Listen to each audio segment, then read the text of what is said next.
This is the view of the hobby as it has progressed beyond the constraints of my home and now into my dorm room. This is what I get to see every time I come here to do homework, or in reality watch YouTube videos, because who really does homework in college? College isn't about doing homework. College is about, guess what? Breeding fish. So this is my Pistogramma cockatoides tank. I have a very beautiful male right there. Grew him from just after she gained a minor sexual dimorphism to this glowing, stunning specimen that you see before you. I have 5 little Rosy Tetras in here. I've never kept them before, but I've always wanted to. They're super expensive, but I just decided to bite the bullet. The small tank, and it's totally worth it. Nothing but live plants in here. I have some Ludwig in the back. I want to say Ludwig, or no. I don't know what kind of plant that is, to be honest. I don't remember. And then, of course, I have crypts. I have some moss. The exact variety, I'm not sure.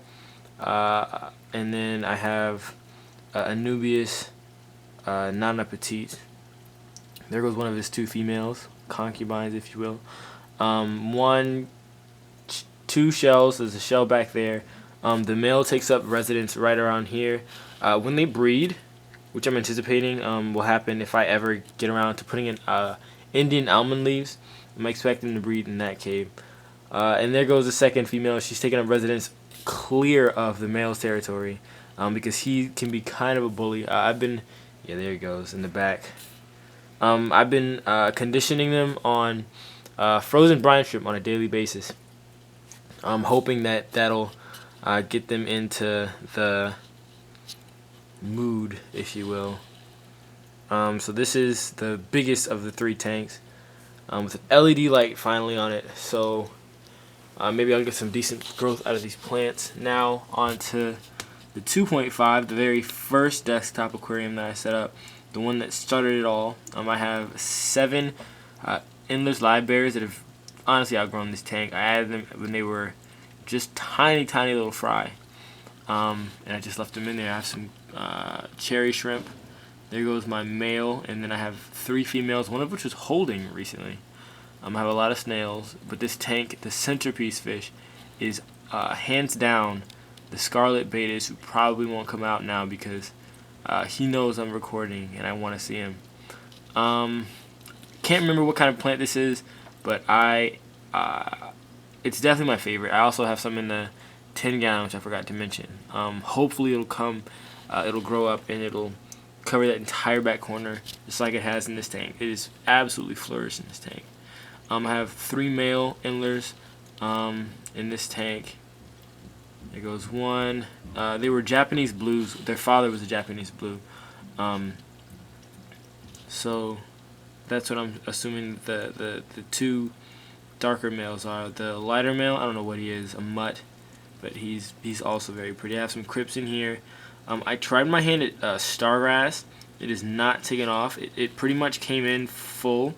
It hasn't died completely, but it lost a lot of lower leaves. So we'll see what happens. This is the same kind of moss that's in the 10-gallon, and I have a different variety of moss in the back. I want to say that that's flame moss. It has been growing out of control also. This tank is right after I cut it back and pulled some plants to add to the 10-gallon, so that's why this area doesn't look like it's supposed to. But this aquarium is also beautiful, in my opinion. One of my favorites, probably the best planted scape I've ever done, honestly. And then we're on to this tank. It used to be an Iwagumi style. My attempt at an Iwagumi style. You can see, the father stone. I have a very small pleco down here. I have 6 zebra danios, very strong flow, and then a male betta who will eventually probably be bred, or I'll attempt to breed him because he is gonna be a very stunning young male when he grows up. Some of that same plant and some of that same moss. But yeah, I kind of like this scape. I'll admit I liked it better without plants. Hopefully when the plants grow in fully, I'll see how much I like it. Honestly, I might just leave the background stuff and take out the foreground. See how I like that. But I definitely enjoy the rock, the hardscape that I did for this tank. Now we're gonna go back to the 10 gallon and just enjoy some pistogramma behavior.